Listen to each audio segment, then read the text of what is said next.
Hi friends, welcome to Nandini cooking. ನೀವೆಲ್ಲ ಚೆನ್ನಾಗಿದ್ದೀರಾ ಅಂದ್ಕೊತೀನಿ. ನಾನು ಚೆನ್ನಾಗಿದ್ದೀನಿ. ಬನ್ನಿ ಇವತ್ತಿನ ಬ್ಲಾಗ್ ಸ್ಟಾರ್ಟ್ ಮಾಡೋಣ. ಇವತ್ತು ನಾನು ಎಲ್ಲಿ ಹೋಗ್ತಾ ಇದ್ದೀನಿ ಅಂದರೆ, ಈಗ ನಾನು ಮನೆ ಗೃಹ ಪ್ರವೇಶ ಮಾಡಿದಾಗ ಗಂಗೆ ಪೂಜೆಗೆ 5 ಬಿಂದಿಗೆ ಬೇಕಾಗಿತ್ತು. ನಮ್ಮ ಮನೇಲಿ ಆ್ಯಕ್ಚುಲಿ 2 ಇತ್ತು. ತುಂಬ ದಿನ ಆಯಿತು ನಮ್ಮ ಫ್ರೆಂಡ್ ಹತ್ರ ಬಿಂದಿಗೆ ಇಸ್ಕೊಂಡು. ಅವ್ರ ಹೆಸರು ತೇಜಸ್ವಿನಿ ಅಂತ. ಹಂಗೆ ಬಿಂದಿಗೆ ಕೊಟ್ಬಿಟ್ಟು ಅವ್ರನ್ನೂ ಮಾತಾಡ್ಸ್ಕೊಂಬರೋಣ, ತುಂಬ ದಿನ ಆಯಿತು. ಆ ಬಿಂದಿಗೆನೂ ತೊಗೊಂಬಂದು ಮೋರ್ ದೆನ್ 1 ವೀಕ್ ಮೇಲೆ ಆಯಿತು. ನಾನು ಹಂಗೆ ಇಟ್ಕೊಂಡಿದ್ದೆ, ಒಂದು ಸ್ವಲ್ಪ ಬ್ಯುಸಿಯಲ್ಲಿ ಕೆಲಸದಲ್ಲೆಲ್ಲ. ಅದಕ್ಕೆ ಇವತ್ತು ಹೋಗ್ಬಿಟ್ಟು ಫ್ರೀಯಾಗಿ ಕೊಟ್ಬಿಟ್ಟು ಮಾತಾಡಿಸ್ಕೊಂಡು ಒಂದು ಸ್ವಲ್ಪ ಹೊತ್ತು ಬರೋಣ ಅಂತ ಹೊರಟಿದ್ದೆ. ಹಾಗೆ ಈವ್ನಿಂಗ್ ಆಯಿತು. 4-5 ಓ ಕ್ಲಾಕ್ ಅವರು ಸ್ಕೂಲಿಂದ ಮಕ್ಕಳನ್ನ ಕರ್ಕೊಂಬರ್ಬೇಕಲ್ಲ, ಬಂದಮೇಲೆ ಹೋಗೋಣ ಅಂದ್ಬಿಟ್ಟು ಹೋದೆ. 5 ಓ ಕ್ಲಾಕ್ ಆಗಿತ್ತು. ಫೋನ್ ಮಾಡಿದೆ, ಬಂದಿದ್ದರು, ಹೋಗಿದ್ದೆ. ಹೋಗಿ ಮಾತಾಡಿಸ್ಕೊಂಡು ಕೊಟ್ಟೆ. ಫ್ರೆಂಡ್ಸ್, ನನ್ನ ಡೈನಿಂಗ್ ಟೇಬಲ್ ಮೇಲೆ ಈ ಫ್ಲವರ್ಸ್ ಇದು ಆ್ಯಕ್ಚುಲಿ ಪ್ಲಾಸ್ಟಿಕ್ ಫ್ಲವರ್ ಇಟ್ಬಿಟ್ಟಿದ್ದೀನಿ. ನಾನು ಒರ್ಜಿನಲ್ ಫ್ಲವರ್ ಇಟ್ಟಿಲ್ಲ, ಈ ಥರ ಪ್ಲಾಸ್ಟಿಕ್ ಇಟ್ಟಿದ್ದೀನಿ. ಯಾಕೆಂದರೆ ಒರ್ಜಿನಲ್ಲು ತುಂಬ ಕಾಸ್ಟ್ಲಿ, ಲೈಕ್ ಅದು ವೇಸ್ಟ್ ಆಗುತ್ತೆ. ಅಂದರೆ ಅದು ಡೈಲಿ 1 ಡೇ ಬಿಟ್ಟರೆ 2 ಡೇಸ್ಗೆಲ್ಲ ಅದು ಮತ್ತೆ ತೆಗೆದು ಹಾಕಬೇಕು, ಇನ್ವೆಸ್ಟ್ಮೆಂಟ್. ಈ ಥರ ಪ್ಲಾಸ್ಟಿಕ್ದು ಇಟ್ಬಿಟ್ಟಿದ್ದೀನಿ. ನೋಡಿ ಇದು ಯಾವ ರೀತಿ ಇದೆ ಅಂತ. ಇಷ್ಟ ಇದ್ದರೆ ಒಂದು ಕಮೆಂಟ್ ಸೆಕ್ಷನ್ನಲ್ಲಿ ಕಮೆಂಟ್ಸ್ ಹಾಕಿ, ಇದು ಕಲರ್ ಕಾಂಬಿನೇಷನ್ ಯಾವ ರೀತಿ ಇದೆ ಅಂತ. ನೋಡಿ, ಈ ರೀತಿ ವಾಸು ಈ ರೀತಿ ಇದೆ. ಈ ರೀತಿ ತೊಗೊಂಡಿದ್ದೆ. ಇದು ಚಿಕ್ಕಪೇಟೆಯಲ್ಲಿ ತೊಗೊಂಡಿದ್ದು. ಇದು ಆವಾಗಲೇ long back more than 2 years ಮೇಲೆ ಆಗಿದೆ. ಯಾವ ಶಾಪು ಆವಾಗ ಬ್ಲಾಗ್ ಮಾಡ್ತಾ ಇರಲಿಲ್ಲ, ಹಾಗಾಗಿ ಯಾವ ಶಾಪು ನೇಮು ಎಲ್ಲ ಗೊತ್ತಿಲ್ಲ. ಈಗ ಇನ್ಮೇಲೆ ಏನೇ ಒಂದು ಪರ್ಚೇಸ್ ಮಾಡಿದ್ರು ಶಾಪ್ ನೇಮು ವಿತ್ ಎಲ್ಲ ಹೇಳ್ತೀನಿ. ಇದು ಗ್ಲಾಸ್ ಒಂದು ಡಿ-ಮಾರ್ಟಲ್ಲಿ ತೊಗೊಂಡಿದ್ದು ನಾನು. ನಮ್ಮ ಹಸ್ಬೆಂಡ್ನ ಕರ್ಕೊಂಡು ಹೋಗ್ಬಿಟ್ಟು ಜಸ್ಟ್ ಅದೊಂದು ಗ್ಲಾಸ್ ತೊಗೊಂಬಂದೆ. ಈಗ ಇದೇ 2 ಬಿಂದಿಗೆ ಕೊಡೋಕ್ಕೆ ಹೋಗ್ತಾ ಇರೋದು ನಮ್ಮ ಫ್ರೆಂಡ್ಗೆ.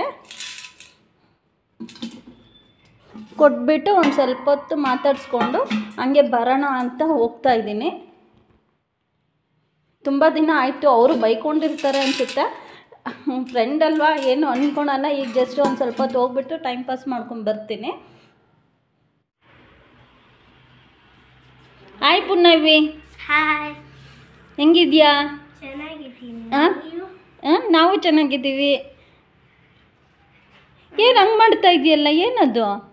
ಯಂತ್ರ ಅದನ್ನು ಕಿತ್ತೋಗಲ್ವಾ? ಕಿತ್ತಾಗುತ್ತೆ. ಮತ್ತೆ ಹಂಗೆ ಮಾಡ್ತಾರಾ? ನಿಮ್ಮ ಸ್ಕೂಲಲ್ಲಿ ಏನಂದ್ರು? ಜಡೆ ಹಿಂಗೆ ಹಾಕೊಂಬ ಅಂದ್ರಾ? ಹೆಂಗೆ ತೋರ್ಸು. ಆ ಥರನೇ ಹಾಕೊಂಬ ಅಂದ್ರಾ? ಅದಕ್ಕೇನಂದೆ ನಿಮ್ಮ ಫ್ರೆಂಡ್ಸ್ಗೆ? ನನ್ನ ಫ್ರೆಂಡ್ಸ್ ಏನು ಕೇಳಿಲ್ಲ. ಕೇಳಿಲ್ಲ? ಹೌದೇನು? ಅಲ್ಲಿ ಬಿದ್ದೋಗ್ಬಿಟ್ಟೈತೆ? ಹಂಗೇನಿಲ್ವಾ? ಬಿದ್ದೋಗ್ಬಿಟ್ಟೈತಾ? ಇಲ್ಲಿ ಗ್ಯಾಪ್, ಅದು ಇವೆರಡು ಬಿದ್ದೋಗ್ತಿದೆ. 2 ಬಿದ್ದೋಗ್ತಾವ? ಇಲ್ಲಿ ಗ್ಯಾಪ್ ಇದೆ. ಎಲ್ಲ ತೋರ್ಸು. 2 ಬಿದ್ದೋಗ್ತಾವ? ಹೆಂಗೆ ತಿಂದ್ಯಾ ಮತ್ತೆ ಚಾಕ್ಲೇಟ್ ಎಲ್ಲ? ಇಲ್ಲಿ ಅಲ್ಲೋಗಿ ತಿಂತೀಯಾ?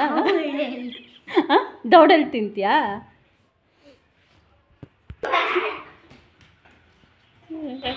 ಇವರೇ ತೇಜಸ್ವಿನಿ. ಅವ್ರ ಮಕ್ಕಳು ಬಂದಿದ್ರಲ್ಲ, ಬಾಕ್ಸ್ ಎಲ್ಲ ಹಾಕ್ತಾಯಿದ್ರು. ವಿಡಿಯೋ ಮಾಡಬೇಡಿ ಅಂತ ಇದ್ರು. ನಾನು ಹಂಗೂ ಒಂದು ಸ್ವಲ್ಪ ಮಾಡಿದ್ವಿ.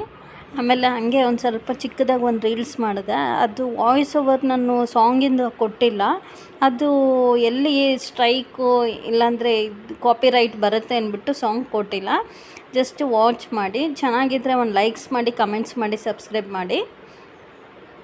ಅವ್ರ ಮಗಳು ತುಂಬ ಚೆನ್ನಾಗಿ ಮುದ್ದಾಗಿ ತುಂಬ ಚೆನ್ನಾಗಿ ಮಾತಾಡ್ತಾಯಿದ್ಲು. ಆಮೇಲೆ ಇದು 2 ಡೇಸ್ ಬ್ಲಾಗ್ ಕಂಟಿನ್ಯೂ ಆಗಿರೋದು. ಇದು ಶಿವರಾತ್ರಿ ಹಬ್ಬದ್ದು ಬ್ಲಾಗ್ ಕಂಟಿನ್ಯೂ ಆಗಿದೆ. ಹಾಗೆ ಅವತ್ತು ಉಪವಾಸ ಇದ್ವಿ. ನಮ್ಮ ಹಸ್ಬೆಂಡು ಎಲ್ಲ ಫ್ರೂಟ್ ಸಾಲಿಡ್ ಮಾಡೋಕ್ಕೆ ಎಲ್ಲ ರೆಡಿ ಮಾಡಿದ್ರು. ಆಮೇಲೆ ನಾನು ಸ್ನಾನ ಮಾಡಿಕೊಂಡು ಪೂಜೆಗೆಲ್ಲ ರೆಡಿ ಮಾಡಿದ್ದೆ. ನಾನು ಹೇಳಿದ್ನಲ್ಲ, ನಾವು ಲಿಂಗಾಯತರು ಅಂತ. ನಮ್ಮದು ಶಿವರಾತ್ರಿ ಹಬ್ಬನೇ ಜೋರು ಇರುತ್ತೆ. ಹಂಗಾಗಿ ಎಲ್ಲ ನಮ್ಮ ಮನೇಲಿ ಎಲ್ಲರೂ ಉಪವಾಸ ಇದ್ವಿ. ಅಂದರೆ ನಮ್ಮ ಹಸ್ಬೆಂಡು, ನಮ್ಮ ಮಕ್ಕಳು ಎಲ್ಲರೂ ಮಧ್ಯಾಹ್ನವರೆಗೂ ಆಲ್ಮೋಸ್ಟ್ 3 ಓ ಕ್ಲಾಕ್ವರೆಗೂ ಉಪವಾಸ ಇದ್ದರು. ಆಮೇಲೆ ಊಟ ಮಾಡಿಕೊಂಡ್ವಿ. ಇದು ಫುಲ್ ಕಂಪ್ಲೀಟ್ ಬ್ಲಾಗು ನಾನು ಮಾಡೋಕ್ಕಾಗಲಿಲ್ಲ. ಹಂಗಾಗ್ಬಿಟ್ಟು ಪೂಜೆದು ಸಾಮಾನೆಲ್ಲ ನೆಕ್ಸ್ಟ್ ಟೈಮ್ ನಾನು ತೊಳೆಯೋದು ತೋರಿಸ್ತೀನಿ. ಯಾವ ಥರ ವಾಶ್ ಮಾಡಿದ್ರೆ ಯಾವ ಥರ ಫುಲ್ ಶೈನಿಂಗಾಗಿ ಬೆಳ್ಳಿ ಇರುತ್ತೆ, ಫುಲ್ ಹೊಸ್ದಾಗಿ ಹೆಂಗಿರುತ್ತೆ ಅಂತ ನಾನು ತೋರಿಸ್ತೀನಿ ನೆಕ್ಸ್ಟಲ್ಲಿ. ಸಿಂಪಲಾಗಿ ನಾನು ಹೇಳಬೇಕು ಅಂದರೆ, ಅದು ಪೇಸ್ಟು ಮತ್ತು ಒಂದು ಸ್ವಲ್ಪ ಸಬೀನ ಹಾಕಿಬಿಟ್ಟು ವಾಶ್ ಮಾಡಿದ್ರೆ ಈ ರೀತಿ ಕಾಣುತ್ತೆ. ಚೆನ್ನಾಗಿ ಶೈನಿಂಗ್ ಇರುತ್ತೆ ಮತ್ತು ಬ್ಲ್ಯಾಕು ಆಗಲ್ಲ.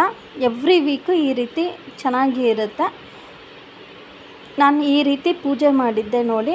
ಈ ಕಡೆ ನಾನು ಇಟ್ಟಿರೋದು ಅಭಿಷೇಕಕ್ಕೆ ಇಟ್ಟಿರೋದು, ಅದು ಲಿಂಗಕ್ಕೆ ಅಭಿಷೇಕ ಮಾಡಬೇಕು, ಅದಕ್ಕೆ ಅಭಿಷೇಕ ಮಾಡಿ ಇಟ್ಟಿದ್ದೆ. ನಾನು ಒಂದರಲ್ಲೇ ಎಲ್ಲ ಹಾಕಿದ್ದೆ.